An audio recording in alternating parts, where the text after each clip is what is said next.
अब तक 4 मरहलों के तहत मगरबी बंगाल में इंतखाबात हो चुके हैं। इस दौरान मारधाड़ और एक्शन भी देखने को मिला। गुज़िश्ता रोज कूच बिहार में सीआरपीएफ और सीआईएसएफ की गोलीबारी से 5 वोटरों की मौत हो गई। टीएमसी और बीजेपी कारकुनान के दरमियान तशद्दुद भी नजर आ रहा है। सियासी लीडरों की ज़बानी जंग ने आम लोगों को खूनी जंग में झोंक दिया है। बीजेपी और टीएमसी अपनी अपनी कोशिशों में मगन हैं। रोड शो और रैलियों के जरिए आवाम को रिझाने की कोशिशें भी की जा रही हैं। 17 अप्रैल को 5वें मरहले के तहत इंतखाबात होने हैं। आज बर्दमान में ममता बनर्जी रोड शो करेंगी और आवाम के दरमियान रूबरू होंगी।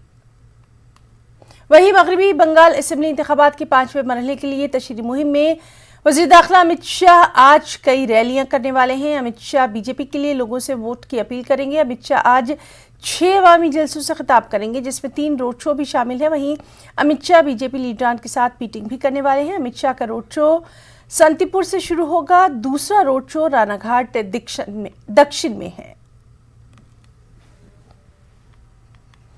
और मगरबी बंगाल के कूच बिहार के शीतलकोची में कल हुए वोटिंग के दौरान तशद्दुद और सेंट्रल फोर्स की फायरिंग में 4 लोगों की मौत से हालात कशीदा है।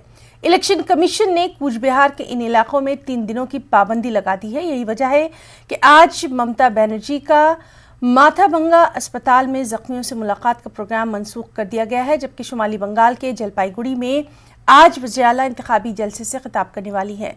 आपको बताएं कि कूच बिहार हादसे पर सियासी और समाजी लीडरान ने अफसोस का इजहार करते हुए सख्त कार्रवाई का मुतालबा किया है। वहीं इस पूरे मामले में ऑल बंगाल अक़लियती यूथ फेडरेशन ने इलेक्शन कमीशन से भी मुलाकात की।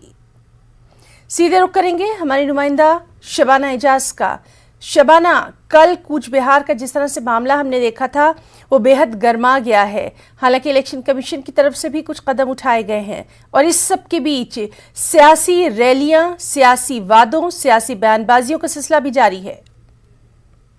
बिल्कुल है ना। आप देखें कि जिस तरह से इलेक्शन चल रहा है बंगाल में और हर पार्टी, चाहे वो बीजेपी हो, तृणमूल कांग्रेस हो या लेफ्ट कांग्रेस, आईएसएफ का इत्तेहाद हो, हर पार्टी वोटरों से वोट की अपील कर रही है। वोटरों के सामने मसीहा बन के जा रही है, उनकी हमनवा बन के जा रही है, उनसे वादे और दावे कर रही है। लेकिन जिस तरह कल ये हादसा हुआ वो अपने आप में बहुत ही अफसोसनाक है कि वो वोटर जो वोट डालने के लिए आए थे, बहुत सारी उम्मीदों के साथ आए थे, उन वोटरों की मौत होती है, फायरिंग में उनकी जान जाती है।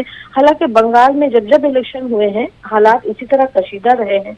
आपने देखा होगा कि जब भी इलेक्शन होता है यहाँ सेंट्रल फोर्सेस को ज्यादा से ज्यादा तादाद में तैनात किया जाता है, क्योंकि हमेशा बंगाल सुर्खियों में रहता है वायलेंस के लिए। लेकिन इस बार जिस तरह से इलेक्शन कमीशन ने पुरअमन चुनाव कराने के वादे किए थे, उन वादों पर, उन दावों पर इलेक्शन कमीशन ने जिस तरह से कहा था कि हालात को काबू में रखे जाएंगे, लेकिन चौथे मरहले के इलेक्शन के दौरान सेंट्रल फोर्सेस की फायरिंग में अगर लोग मारे जाते हैं, वोटर मारे जाते हैं, तो हालात कशीदा होते हैं।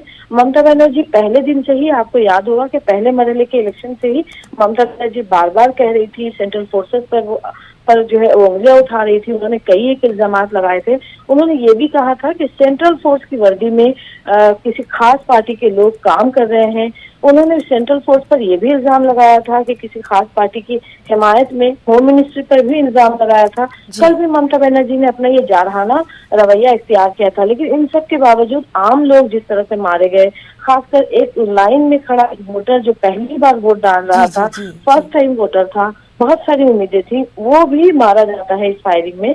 तो ये अपने आप में बहुत ही अफसोसनाक है। हालांकि इलेक्शन कमीशन ने इस मामले में अपनी सफाई दी है और साथ ही साथ इलेक्शन कमीशन से इन इलाकों में जहां हालात कशीदा हुए हैं 3 दिनों की पाबंदी लगा दी गई है कि किसी भी पार्टी का सियासी लीडर। शबाना, ये भी खबरें आ रही हैं कि आज शायद ममता बनर्जी एक प्रेस कॉन्फ्रेंस भी करने वाली है। ममता बनर्जी ने कल भी एक प्रेस कॉन्फ्रेंस किया था। वो लगातार बीजेपी को निशाना बना रही है, होम मिनिस्टर को निशाना बना रही है। आज भी ममता बनर्जी बिहार के करीबी इलाके जलपाईगुड़ी में इंतखाबी जलसे से खिताब करेंगी और उसके बाद वो प्रेस कॉन्फ्रेंस करेंगी। अब देखना ये है कि कल के हादसे के बाद इलेक्शन कमीशन ने हालांकि अपने तरफ से सख्त कार्रवाई का यकीन दिलाया है, साथ ही साथ पूरे मामले की जांच की बात कही है। लेकिन अब क्या कुछ सामने आता है इस पूरी जांच में, और इस मामले में सियासत जो है वो गरमाई हुई है। जी बिल्कुल बंगाल शबाना, में आपका स्पोर्ट ठीक तज्जिया रहा कि सियासत इस पर गरमा रही है और क्या कुछ होगा, किस तरह से पूरा मामला रहेगा, इस पर भी लगातार हमारी नज़र बनी रहेगी। बहुत बहुत शुक्रिया आपका तमाम